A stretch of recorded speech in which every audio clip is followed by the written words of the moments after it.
guys! Welcome to my channel! Guys, for today's video po, ipapakita ko po sa inyo kung paano po magluto ng ginataang gulay with seafoods. Ito po yung ating mga ingredients. Ayan, pakita natin ating ingredients. Ito po ay, meron tayong hipon, tsaka, ang tawag dito mama?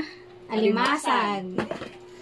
Alimasag. And then we have kalabasa, sitaw, at syempre po, meron tayong sibuyas, bawang, at luya.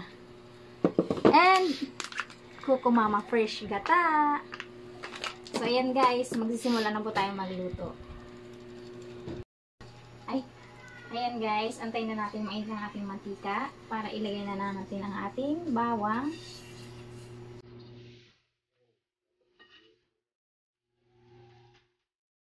Ayan, medyo mainit na po siya. Pwede na natin ilagay.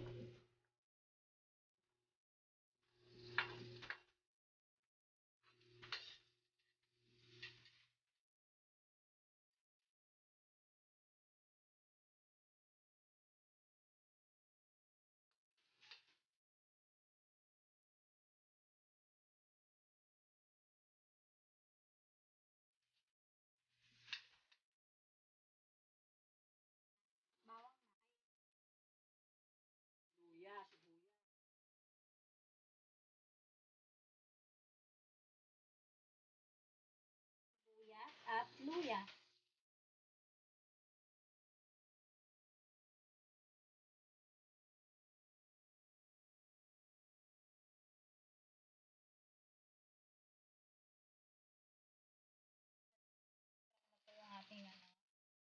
Bawang, sibuyas at luya. Ilalagay na po natin ang ating crab.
Lagyan natin yung ating sili.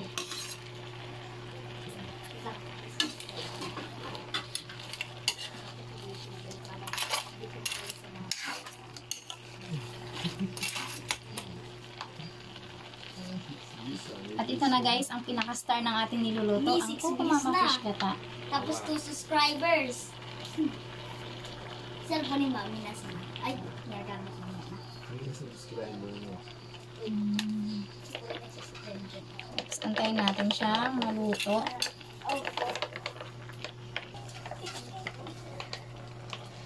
Galing di ba di? Hindi to sponsored ha. Wala pa tayong kinikita sa YouTube natin ha. So, nakakatuwa lang po kasi siya kasi masarap siya. Kaya ito talaga aming ginagamit.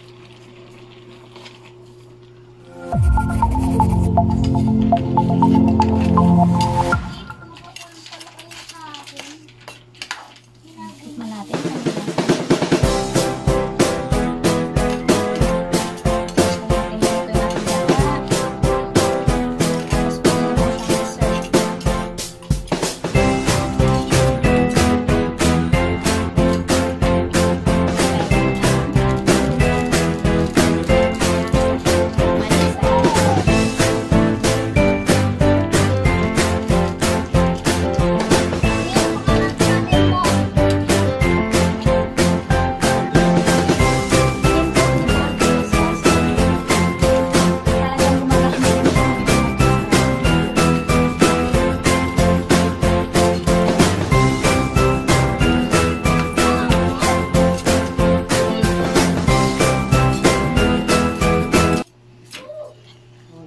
Ayan guys, malapit na pong maluto ang ating ginataang gulay with seafoods. So ayan guys, luto na yung ating ulam. Magre-ready na po kami para mananghalian. Kain po tayo.